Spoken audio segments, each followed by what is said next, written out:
Cardiopulmonary assessment presented by Barasra Nirali, Barwadia Priyansi, Bhalia Shweta, guided by Dr. Hina Dangar. Objective examination on inspection. Body build. First, ectomorphic. Lean and long thin limbs, flat chest, lean muscle mass difficult in gaining weight. Second, mesomorphic. Large bone structures, large muscles, athletic physique, strong, gain muscles easily, well defined muscles.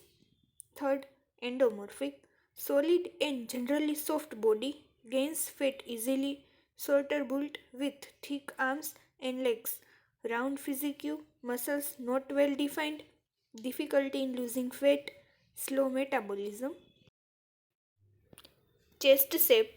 Normal thoracic cage is elliptically shaped when free of disease. The anteroposterior to lateral diameter is 1 gem 2 or 5 gem 7. The angle of ribs is less than 90 degree. The ribs articulate with the vertebrae posteriorly at 45 angle. Chronic lung disease can lead to rigid, barrel-shaped, hyperinflated chest with horizontal ribs and increased anteroposterior diameter relatively to transverse diameter. Pigeon chest, pectus carinatum, where the sternum protrude anteriorly. You can see in this picture, the sternal part is protrude anteriorly. This may be present in children with severe asthma and rarely causes the significant lung function abnormalities. Anteroposterior diameter is more than transverse. Second, funnel chest. Pectus excavatum, where the part of sternum is depressed inward. You can see in this picture, the sternal part is depressed inward. This rarely causes the significant changes in lung function but may be corrected surgically for the cosmetic reasons. Third, hyperinflation, where the ribs lose their normal 45 angle with the thoracic spine and become almost horizontal. The anteroposterior diameter of the chest increase to almost equal the transverse diameter. This is commonly seen in severe emphysema. Fourth, kyphosis, where the normal flexion of the thoracic spine is increased. Posterior curvature of the spine increased.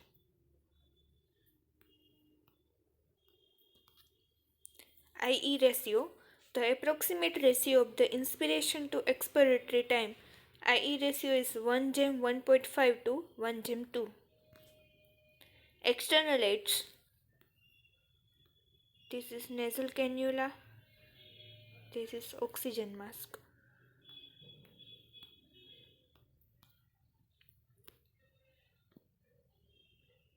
This is ECG leads. In picture A, the patient is on ventilator with nasoendotracheal tube in place. In picture B, tracheostomy and left subclavian central venous catheter.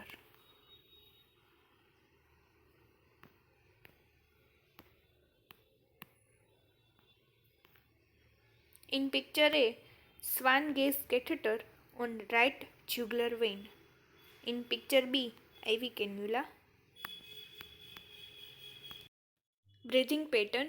Normal breathing is rhythmic with active inspiration and passive expiration.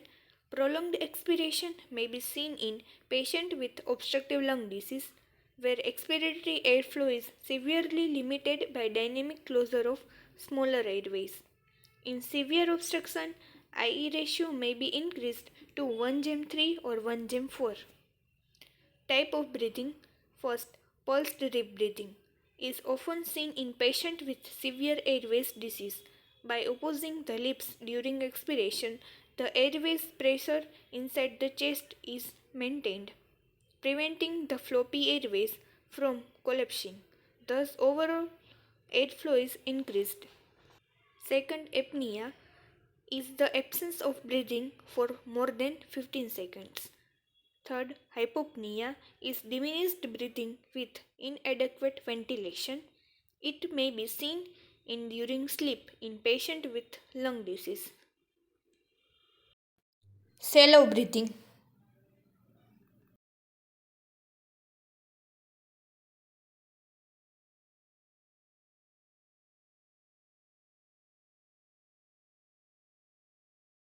Clubbing.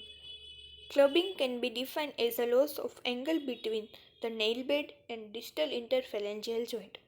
The cause of clubbing has variety of theories, including increased perfusion. Its association with arterial oxygen desaturation has been noted. In picture A is normal, B is early clubbing, C is advanced clubbing. Causes of clubbing: lung disease, cardiac disease, and others. Grades of clubbing: Grade 1 softening of nail bed, Grade 2 obliteration of angle of the nail bed, Grade 3 swelling of subcutaneous tissue over the base of the nail, causing the overlying skin to become tense, shiny, and wet, with increase in the curvature of nails, resulting in parrot-beak or drumstick appearance. Grade 4 swelling of fingers in all dimensions associated with hypertrophic pulmonary osteopathy, causing pain and swelling of the hand and wrist, etc. You can see in the right side picture the diamond shaped gap is present between two nails, which is normal. And in the left side picture, the diamond shaped gap is absent between two nails. It is sign of clubbing. It is known as a Scamot sign. This picture shows drumstick-like appearance. Cyanosis. This is bluish discoloration of skin and mucous membranes. First, central. Due to inadequate uptake of oxygen secondary to pulmonary disease, it's seen in mouth and tongue as well as extremities will be warmed. Second, peripheral. Due to stagnation of blood, seen in extremities which will be cold. Third, mixed. Cold extremities, pink tongue or blue tongue. Central cyanosis, bluish color seen in tongue, and peripheral cyanosis seen in fingertips.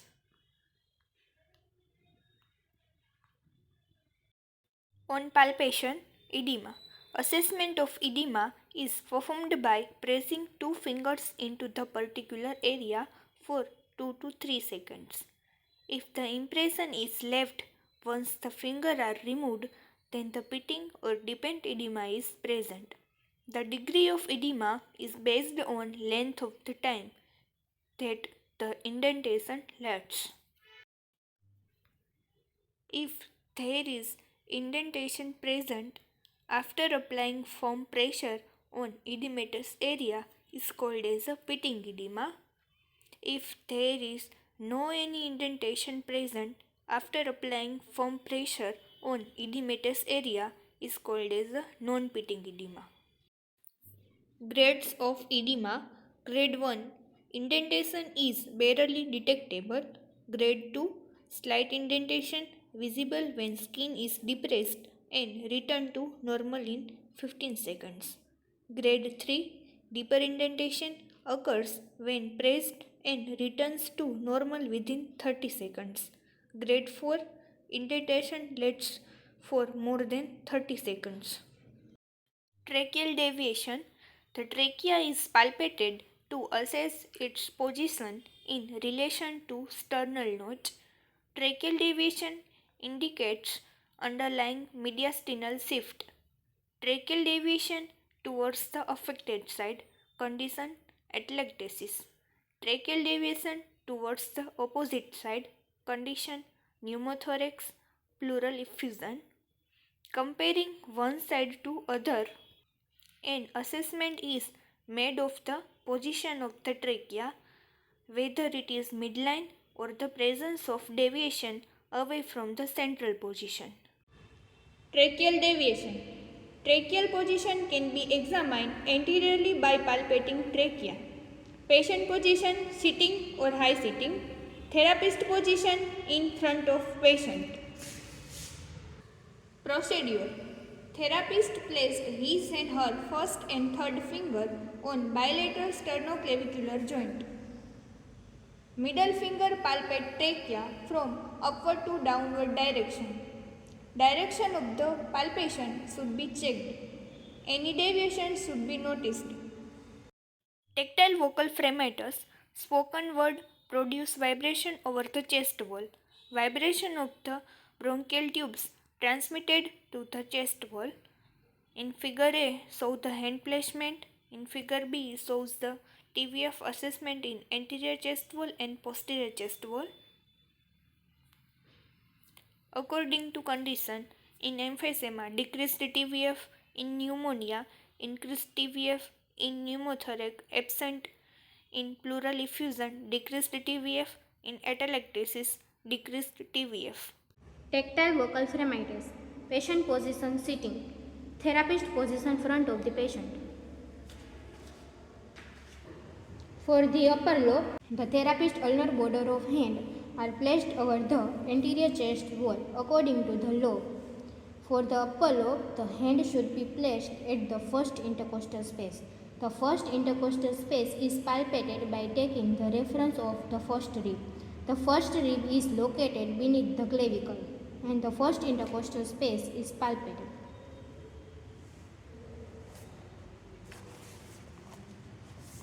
A light but firm touch is recommended. Ask to patient to speak 999 or 123. You can say 999 123. 99999 And felt the vibration by therapist hand. Compare on both sides as well as in inch long zone. For middle lobe, patient position sitting. Examiner hand placed laterally to the fifth intercostal space. The fifth intercostal space is palpated by taking the reference of nipple level. The nipple level is location of fourth intercostal space.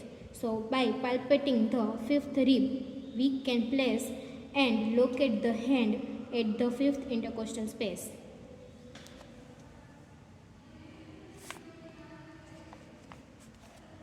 Ask the patient to say 999 or 123. You can say 999 or 123. 99999 And felt the vibration by therapist hand. Compare on both sides as well as in each lung zone. For posterior chest wall, patient position sitting. The therapist ulnar border of hand are placed over the patient's posterior chest wall according to the lobe.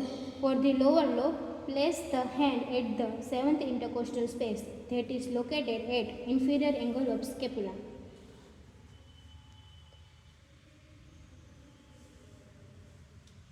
A light but firm touch is recommended. Ask to patient to speak 999 or 123. You can say 999 123. 999 And felt the vibration by therapist hand. Compare on both sides as well as in each lung zone. Chest symmetry.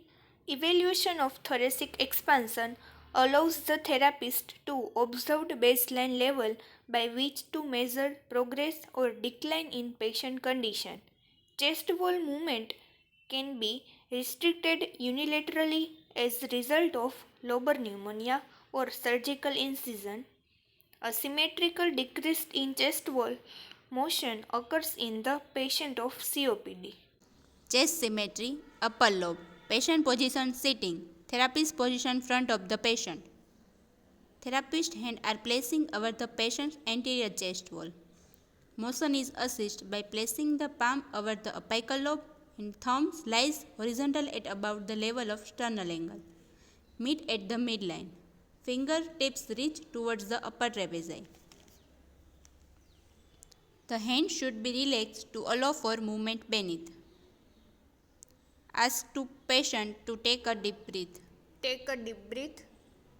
Symmetry and extent of movement are assessed. Middle lobe. Patient position high sitting. Therapist position front of the patient. The therapist hand are placed with the palm distal to the nipple line, with the thumb meeting in the midline. The finger lies in the mid and posteriorly axillary line. The hand should be placed relaxed to allow for movement beneath. Ask to patient to take a deep breath. Take a deep breath. And symmetry and the extent of movement are assessed. Lower lobe. Patient position sitting. Therapist stand behind the patient. Therapist hand are placed on the posterior chest wall according to the lobe posteriorly. Place the hand at the inferior angle of the scapula. The thumbs meet at midline. Fingers reaching forward the anterior axillary fold. Ask to patient to take a deep breath. Take a deep breath. Symmetry and extent of movement are assessed.